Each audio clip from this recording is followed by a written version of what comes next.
Autour de la Châtre, dans le sud de l'Indre, 12 éleveurs bovins et un éleveur caprin emploient depuis 1 an en CDI un salarié du service de remplacement. L'objectif principal est le relais en cas de coup dur, car les éleveurs travaillent souvent seuls sur leur ferme. C'est le cas de Bertrand Touché, qui veut sécuriser son exploitation en cas d'absence prolongée. J'ai été hospitalisé ça fait quelques années parce que j'ai fait la jugulaire qui avait explosé au cou. Du jour au lendemain, parti à l'hôpital. Heureusement qu'il y a eu le service de remplacement. Il a assuré le minimum, mais il n'a pas pu faire plus. Et ça allait bien parce qu'il y avait quelqu'un de ma famille qui était déjà âgé, qui était là pour y montrer. La situation est différente maintenant que Dimitri Luneau, le salarié, vient chez lui 1 à 2 jours par mois. On sait qu'il connaît pas tout parce qu'il n'y a pas assez longtemps qu'il y est, mais au cas de problème, il connaît un minimum. Rien que dans les bâtiments, il a vu comment c'est. Il est passé peut-être pas dans toutes les parcelles encore, mais il connaît une partie. Les bêtes, il a déjà une vue de l'exploitation que personne d'autre connaissait à part moi et puis lui, quoi. On se sent plus libre au cas où si ça arrive quelque chose. On n'est pas obligé de tout fermer du jour au lendemain. Les heures sont facturées par le service de remplacement aux exploitants qui n'ont aucune démarche administrative à faire.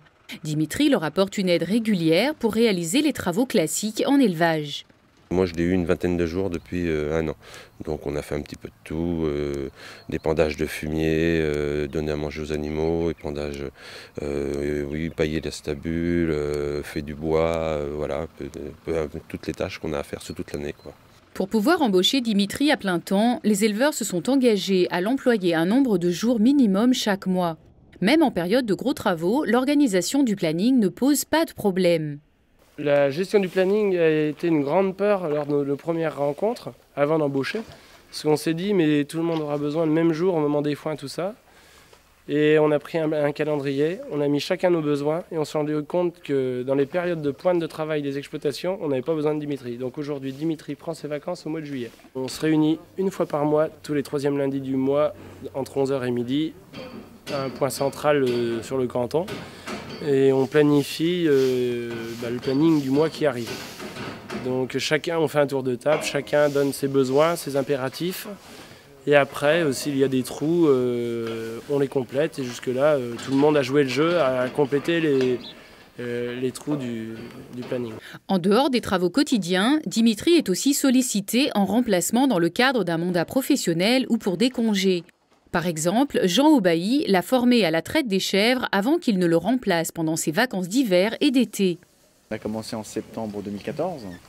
La première fois où il était tout seul à la traite, alors c'était peut-être en hiver, mais c'était pour les vacances du printemps, du mois de février-mars 2015. En fait. Il y a eu 6 mois où Dimitri et moi on a traité ensemble, et puis parce qu'il n'avait pas forcément fait beaucoup de traites avant, etc.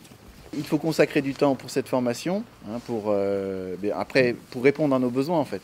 Mais je pense que dans toutes les fermes, même mes collègues, on a tous eu un peu à lui montrer comment on travaillait tous, pour qu'il s'approprie bien comment tournent nos fermes, pour qu'il puisse reproduire ce qu'on voulait en fait. Donc il y a cette période de tuilage qui est importante. Mais Dimitri s'est bien adapté à ses multiples patrons aux méthodes de travail différentes.